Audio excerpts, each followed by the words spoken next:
Então, voltou Jesus a ensinar à beira-mar e reuniu-se numerosa multidão a ele, de modo que entrou num parque, onde se assentou afastando-se da praia. E todo o povo ensinava à beira-mar na praia. Assim, lhes ensinava muitas coisas por parábolas. No decorrer do seu doutrinamento, ouvi, eis que saiu o semeador a semear. E ao semear, uma parte caiu à beira do caminho, e vieram as aves e a comeram. Outra caiu em solo rochoso, onde a terra era pouca, e logo nasceu, visto não ser profunda a terra.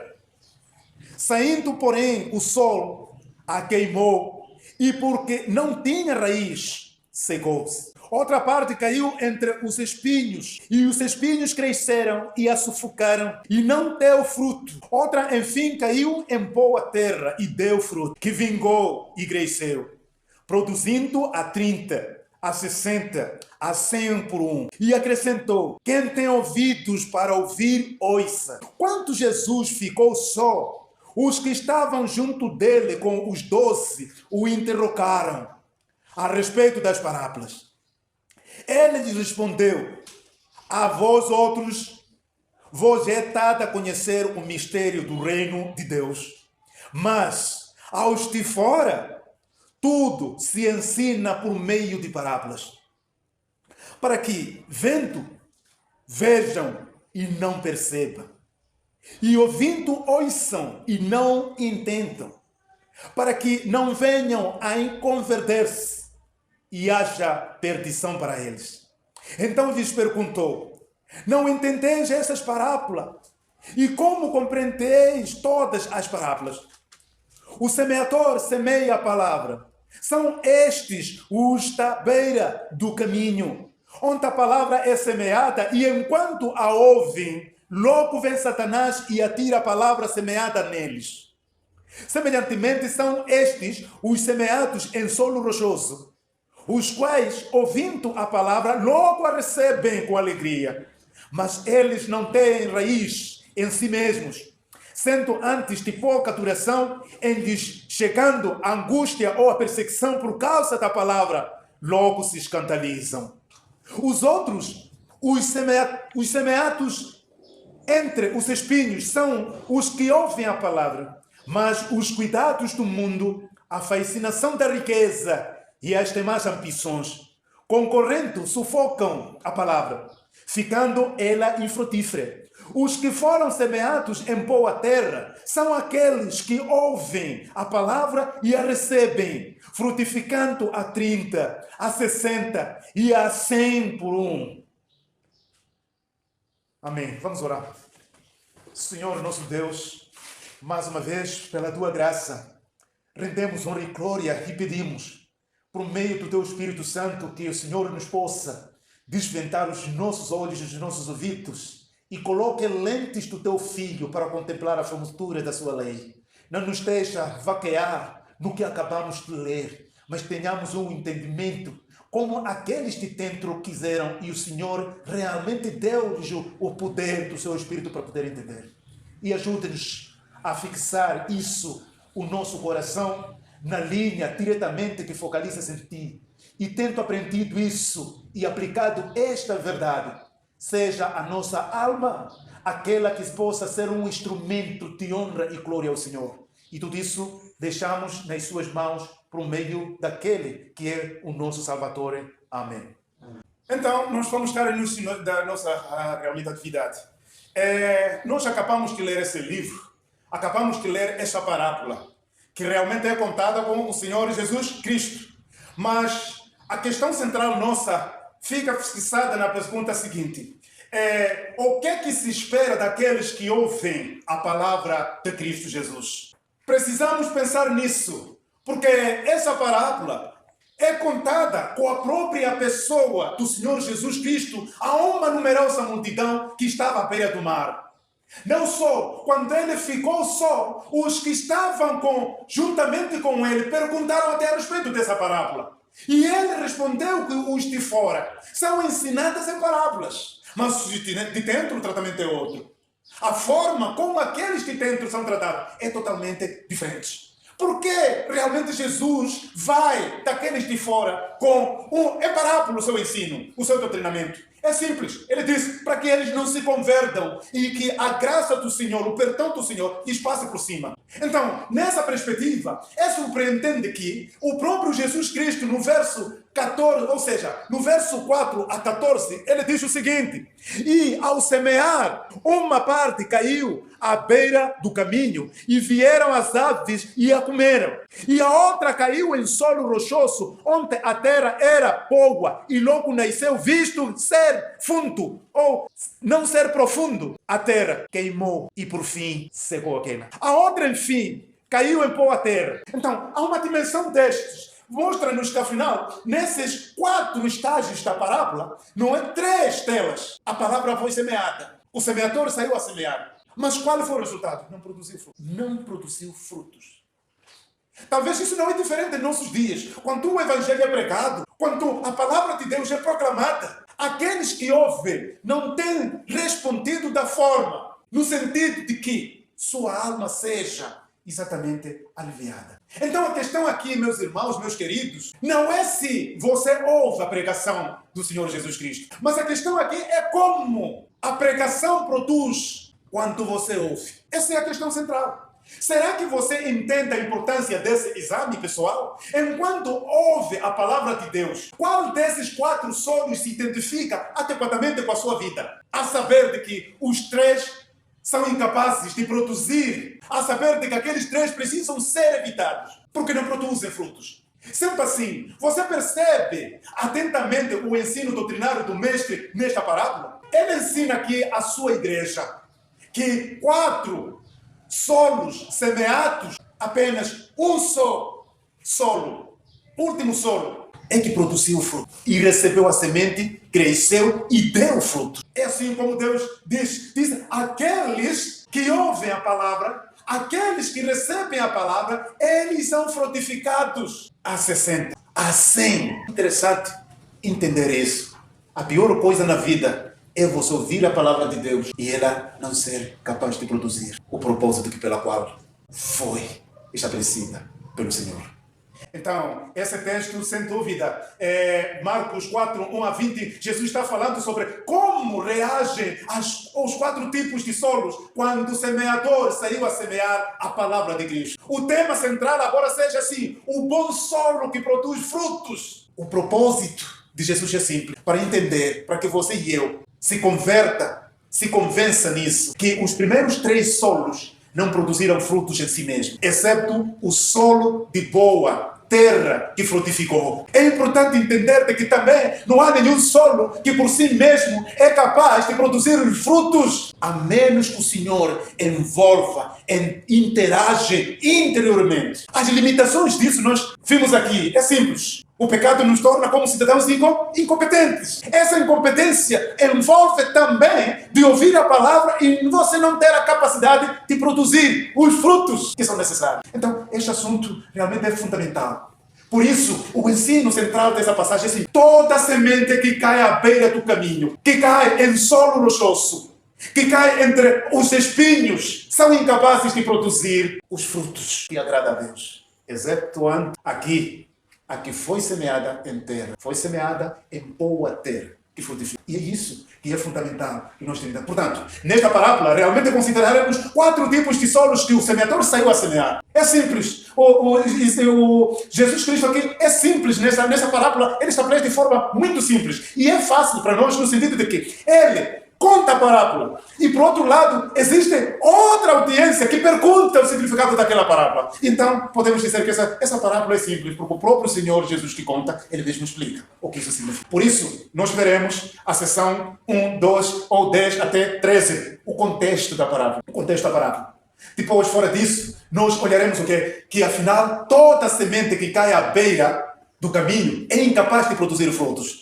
Veremos isso nos versos 3, 4, até incluindo 14 e 15. Na segunda questão, nós trataremos também a questão de que toda semente que cai no solo rochoso é incapaz de produzir frutos. Versos 5 a 6 e verso 17 estabelece esse princípio. Terceiro, toda semente que caiu no solo espinhoso é incapaz de produzir frutos. também a seção do verso 7 a verso 18 a verso 19. A situação está bem clara. E por último, que é o quarto, toda semente que cai em boa terra é totalmente capaz de produzir frutos. Nós veremos isso nos versos 8, versos 20. Observe que essa estrutura que a própria parábola é estabelecida nos fornece uma base do propósito pela qual essa parábola é colocada. Por essa razão, é importante que olhemos para o próprio contexto. Primeiro, é que Jesus é quem conta esta parábola. Jesus ensina à beira do mar a grande multidão que reuniu-se com ele. E ele entrou num barco, assentou-se afastado da praia. E todo o povo estava à beira da praia. Você não imagina que multidão era essa? Que levaria o mestre a afastar-se e a subir num barco para que todos ouçam. O mestre é estratégico, para que ninguém saia ou saísse dali dizer que eu não entendi. Da mesma forma que a gente lê a palavra de Deus, põe a palavra de Deus, ninguém sairá deste mundo dizendo que eu nunca ouvi o Evangelho.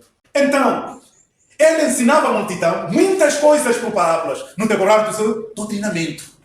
Nós entendemos isso e devemos de perceber dentro do contexto que, afinal, o ensino de Jesus Cristo é decorrente, é um ensino doutrinário. Nós estamos num mundo que dizem, olha, não fala de doutrina, porque isso divide. Mas é Jesus que ensina isso. E os verdadeiros fiéis de Cristo Jesus ensinarão em doutrina, sem dúvida, sem nada. Então, quando Jesus ficou só, os que estavam junto dele com os 12 interrogavam-o a respeito daquela parábola. Então, Jesus responde-lhes, vocês, outros, são dados a conhecer o mistério do reino de Deus. Mas os de fora são ensinados em parábola. Os de fora, o tratamento é outro, como assim Jesus dissesse. E nesta perspectiva, ele prossegue dizendo assim, olha, o propósito deste é simples na escolha desse método. E ele diz assim, primeiro, para que vendo, eles não entendam. Deus não impede, Jesus não impede as pessoas contemplar Jesus, as pessoas olhar mesmo quando estavam no barco. Mas a questão aqui é para que eles não entendam. O método de ensino, de doutrinamento de Jesus aos de fora em parábola tem esse propósito, para que eles não entendam. Esse é o primeiro argumento da parábola. A segunda é muito interessante, diz assim, para que ouvindo, ouçam, mas eles não entendam. Veja, ele adiciona, agora alguém que não percebe, agora não vai entender. E a terceira diz assim, para que eles não venham a converter-se. Então, aquele que não sabe, não percebe, aquele que não vai entender, agora é a mesma que também não pode converter-se naquilo que ouve. Então, essa dimensão é muito interessante. Mas, afinal, ela nos mostra a característica diferente daqueles três que nós já vamos dentro do propósito. Ele diz assim, para que não haja perdição para eles, ou seja, não haja perdão para eles. Talvez isso interrogaria as pessoas. Então, se o Senhor está por aqui, está nos ensinando a sua palavra, por que o Senhor ensina os outros para não perceber, os outros para não entender, os outros não poderem se converter e os outros não poderem produzir frutos? Poderia ser essa a nossa forma de pensar. E eu dizia com essa é simples. É preciso entendermos isso, que a questão aqui é Deus quem exatamente dirige as coisas. O começo das coisas, a origem das coisas. É por isso que o cristianismo é diferente de religiões. Por quê? Porque o cristianismo é Deus que começa. É Deus que é a origem. É Deus, o Filho desse. É Deus com os filhos encarna-se como homem para a terra. No jardim do Éden foi assim. Não foi Adão que foi atrás de Deus, foi Deus atrás de Adão. No mundo onde estamos é assim. Não é as pessoas que foram para Jesus, é Jesus que desceu do céu para cá. E esse princípio é ensinado diretamente nela. Mas deixa essa sessão seguinte. Há um resumo suficiente nela que eles ensinam. Diz assim, os de dentro de fora, ou os eleitos, são dados a conhecer o mistério do reino de Deus. Contrariamente daqueles que são de fora, cuja misericórdia de Deus lhes passa por fora ou por cima, deixando-os reprovados e sem perdão para que eles morram eternamente. É uma questão central. Sabe, até o artigo 15 do Cânon de Toronto é muito interessante quando ele ensina a mesma doutrina. Diz assim, especialmente quando declararam que nem todos os homens são eleitos, mas que alguns não são eleitos ou foram preditos na eleição eterna de Deus. Deus decretou deixá-los na miséria em que eles se lançaram por sua própria culpa. E não lhes concedeu a fé salvadora nem a graça de conversão. para mostrar a sua justiça, para que Deus os deixou em seus próprios caminhos e debaixo do seu juízo justo, decretando por fim os condenar e punir eternamente. Esse foi o entendimento do Cânon de Toronto. Esse é o ensino que nos é trazido. É a imagem da parábola. Realmente não se estabelece isso. O princípio de que a quem Deus tem o direito de decretar os meios, os fins. E essa parábola, Jesus conta exatamente isso. A primeira terra, a segunda terra, a terceira terra, a quarta produz isso. E nós veremos o que isso significa realmente. Então, nós vamos nessa sessão, enquanto as coisas são tratadas desta forma.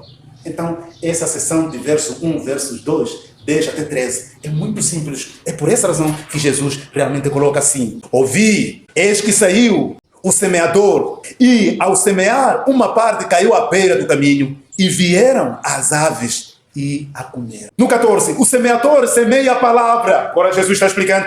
São estes os da beira do caminho, onde a palavra é semeada, e enquanto a ouvem, logo vem Satanás e tira a palavra semeada neles. Quem tem o poder de manter a palavra semeada no coração das pessoas? É o solo, é a própria pessoa. Então por que nós temos ouvido muita história contraditória teologicamente assim? Como se existisse um poder no interior das pessoas. Adiar ou negar a oferta que Deus faz através da primeira sessão, que é interessante, versos 3 a 4, assim como 14 até 20. Toda semente que cai à beira do caminho é incapaz de produzir fruto. Por quê?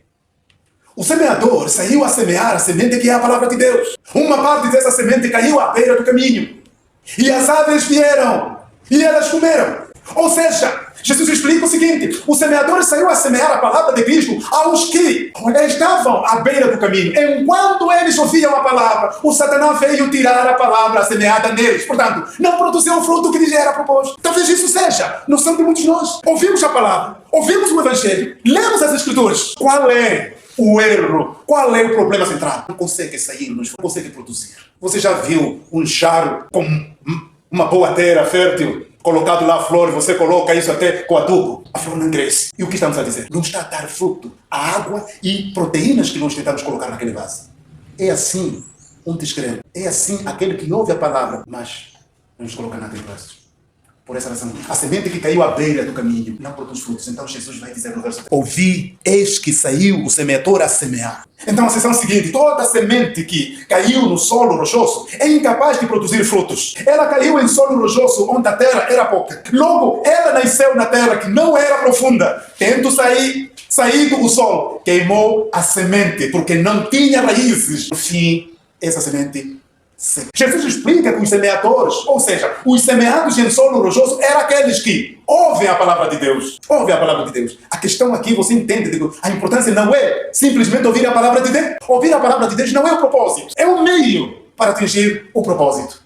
Logo, eles recebem com alegria, mas eles não tinham raízes em si mesmos. Antes, a palavra era de pouca duração. Tendo-lhes chegado a angústia ou a perseguição por causa da palavra, logo eles se escandalizam. Quando a gente olha essa parábola, é como vem aqui. Lembra que havia episódio tão grande de luta que cada um em Moçambique dizia: olha, há problemas por causa de terrorismo, por causa de guerra. Quantos missionários não armaram portas quando disseram: olha, está aqui o avião para regressar gratuitamente porque o trem não está bom. Fora pegaram os aviões e seguiram. Mas aqueles de dentro permaneceram até hoje. Então vocês entendem o que está acontecendo nesses termos. Quando as pessoas são eleitas para a vida, eles não têm a escolha. Cristo escolhe o caminho e os meios. Então, nessa perspectiva, o que acontece? Se você é verdadeiramente cristão, que ouve só e somente só, você tornará cristão quando evidencia os frutos que você ouve. Se não for isso, porque parece que a imagem aqui é de que Deus não conta quantas vezes você estava nessa cadeira a ouvir essas mensagens, se o pregator era bom ou não. Mas a questão aqui é central. O que você ouve com ele? O que produz? E na verdade, mesmo se fosse você que está com a sua machã para semear, o que você espera no final do ano depois de regar em tudo? E ter os frutos. E quando ouve a palavra de Deus e não produz frutos, qual seria?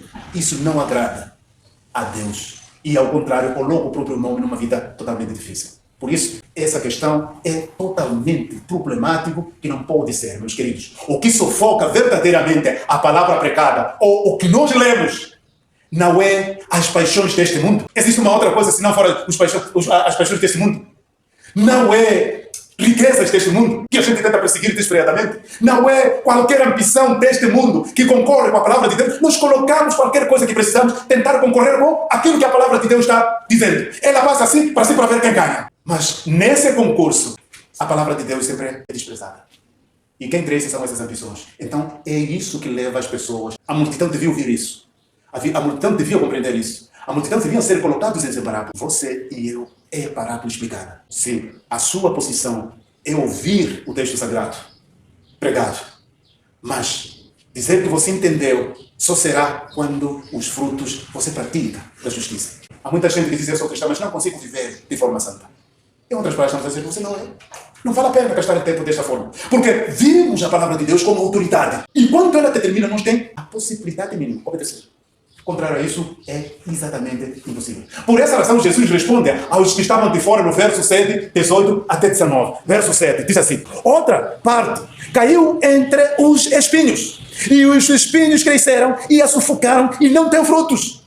Então, o verso 16 diz: mas eles não têm raízes. Ou seja, o verso 18 diz assim: os outros, os semeados entre os espinhos, são os que ouvem a palavra de Deus. Mas os cuidados do mundo, a fascinação das riquezas e as demais ambições concorrem, sufocam a palavra de Deus, ficando ela infrutífera, ficando ela sem produzir frutos. O que nos torna a palavra não ter efetividade de dar resultados desejados por Deus são as ambições de verdade que o mundo oferece. São as riquezas que o mundo oferece. E você desenfreia também disso. O texto não está a dizer que, olha, desejar riquezas seja errado em si mesmo. Mas quando essas ambições, essas riquezas concorrem com a palavra de Deus. A palavra de Deus é a autoridade máxima. Não tem com quem concorrer. Jesus Cristo é o único, não tem seu concorrente. Ele é o único indicado por Deus. Ele é o único apontado por Deus.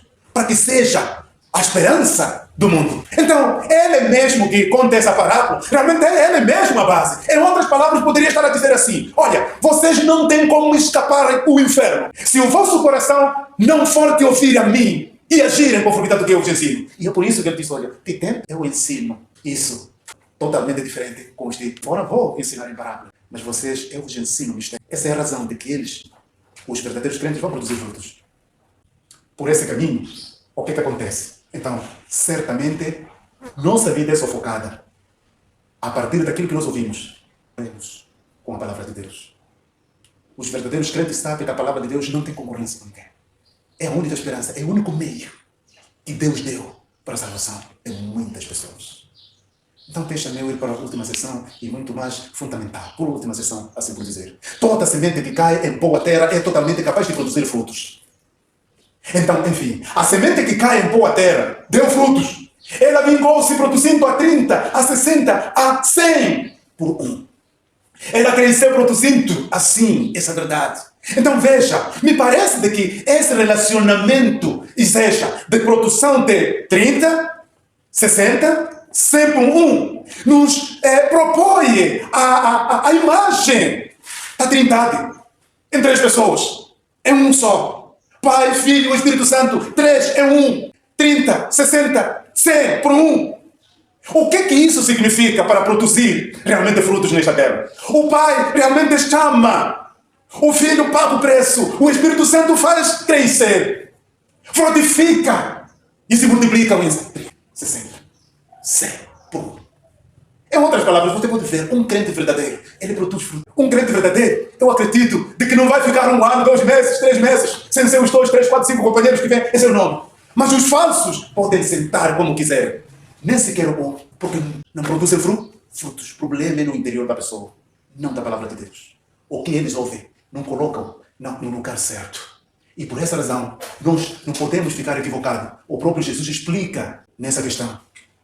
E não só, antes disso ele acrescenta uma exortação. Quem tem ouvido, que ouça. A mesma forma que a gente deixa para vocês dizer assim: se você ouve, e a audição verdadeira é aquela que vai obedecer.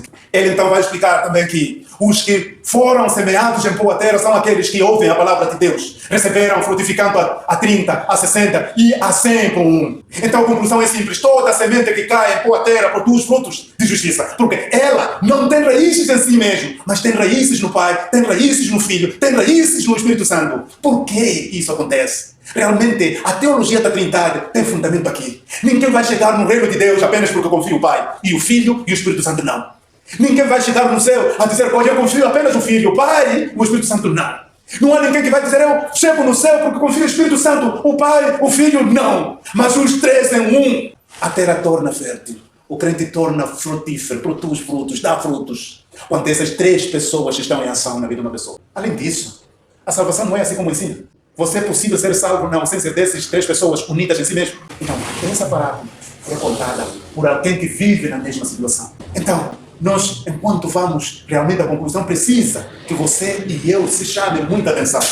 E a questão continua. O que é que Cristo exige verdadeiramente daqueles que ouvem a sua palavra? Não é produzir frutos? Sim, é isso. Então, uma atitude de desejar ouvir a palavra de Cristo com intenção de não crescer ou não produzir frutos constitui um desastre mortal. As pessoas se fuzilam, as pessoas se matam. Se você quer morrer sem refreio, venha ouvir a palavra de Deus e chega em casa, não faça nada. Outro domingo venha ouvir a palavra de Deus, não faça nada. Outro domingo venha, você pode morrer aqui. Mas aqui, fuzilar a sua própria alma é pegar ela a considerar coisas fascinantes deste mundo, coisas, ambições demais deste mundo, riquezas excessivas e aí por diante. A alma vai ficar saciada e o inferno vai chegar sem nada a te refrear. Então, nós precisamos entender, decidir ouvir Cristo e não pôr em prática o que Ele ensina é um dos maiores problemas. Lá está um desastre fatal. Não existe outro problema.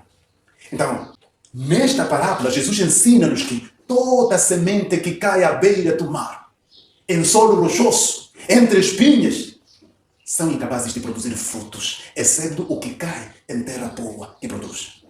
É isso que esse texto, essa parábola, Jesus precisa entender. Então, meus queridos, não existe a coisa melhor nesta vida do que atendermos à exigência que Cristo nos impõe através da sua palavra. Então, atentamos para produzir o fruto da palavra do Mestre que nos ensina. Portanto, você precisa ouvir e atender ao Mestre. Você precisa receber com agrado a sua palavra. Você precisa produzir frutos da palavra do Senhor. Isso é o que o verdadeiro ouvinte de Cristo vive na vida diária até que Cristo volte.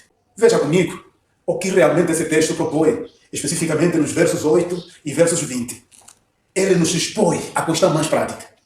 Você é ouvinte verdadeiro de Cristo Jesus? O que nos torna nós como verdadeiros ouvintes de Cristo Jesus? Pelos frutos. Então, se é verdadeiro ouvinte, então você deve ouvir, receber a palavra de Cristo e crescer. Como ele está vendo que crescer quando ouve a palavra de Deus, vocês conhecem o que é crescer? Uma pessoa, você expõe a palavra de Deus, você consegue ouvir, a sua teologia muda, vai de acordo com a palavra de Deus, o seu entendimento, a sua maturidade e crescimento vai. Mas esse não é um fim em si mesmo. Só será a audição verdadeira quando você deve produzir frutos de justiça, frutos da palavra de Jesus. Por essa razão, o verso 8, ele vai dizer, outro fim, caiu em boa terra e deu frutos que vingou e cresceu, produzindo a 30, a 60 e a 100 por um. Então a explicação cai no verso 20. Os que foram semeados em boa terra são aqueles que ouvem a palavra e recebem, frutificando a 30, a 60 e a 100 por um. Esse, meus queridos, é o dever de cada um. Se as coisas entendiam de outra forma, agora preciso entender. A verdadeira crença produz efeitos exteriores.